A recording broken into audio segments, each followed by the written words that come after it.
This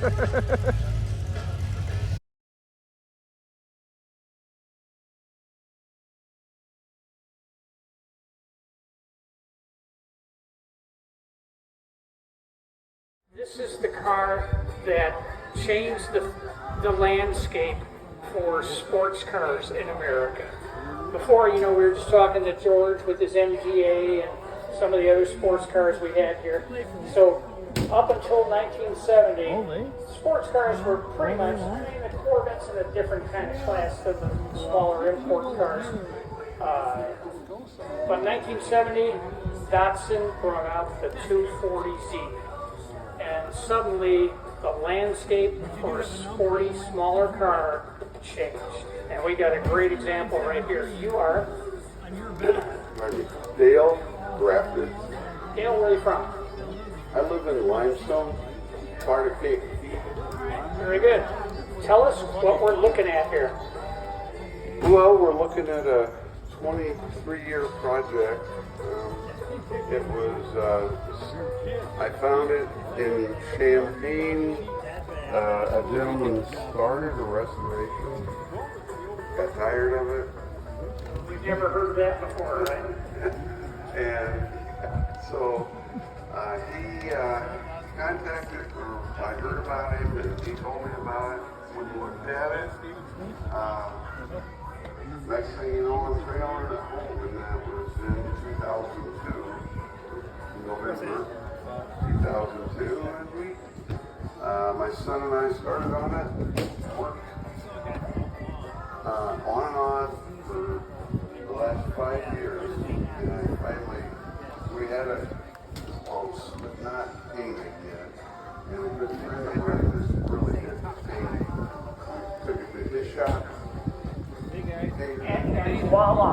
and it took 5 years there, but here it is.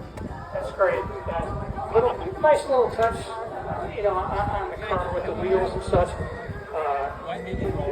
Like I say, this car really changed the face of sports cars in America. The British cars, I think we often categorize them as charming. They all had their idiosyncrasies.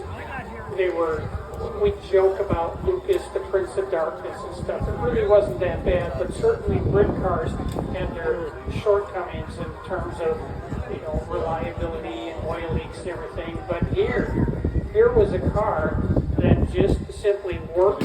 The styling was great up to, the most modern of styling. Wonderful 6-cylinder engine, powerful, smooth, didn't leak oil as prestigiously like the Brit cars did. Comfortable, great handling. It was a home run, and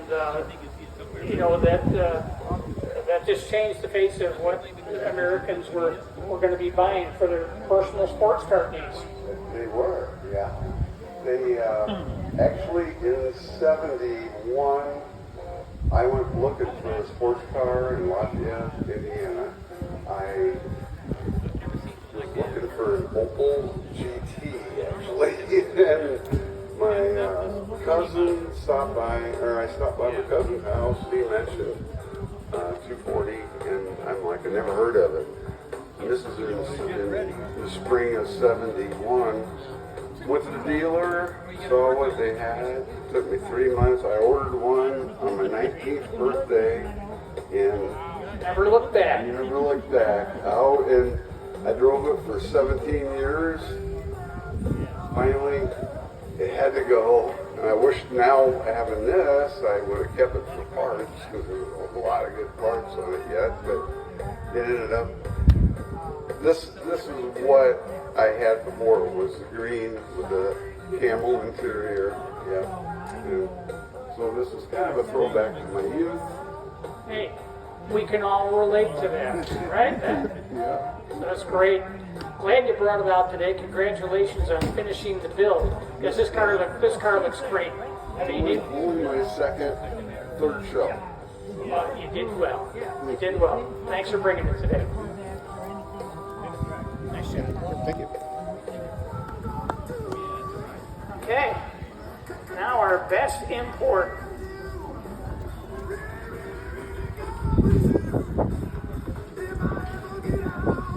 out of Kankakee, Illinois, with the car I just talked about, the 1972 Datsun 240Z, Dale Grafnitz. Dale Grafnitz. And now, our best of show.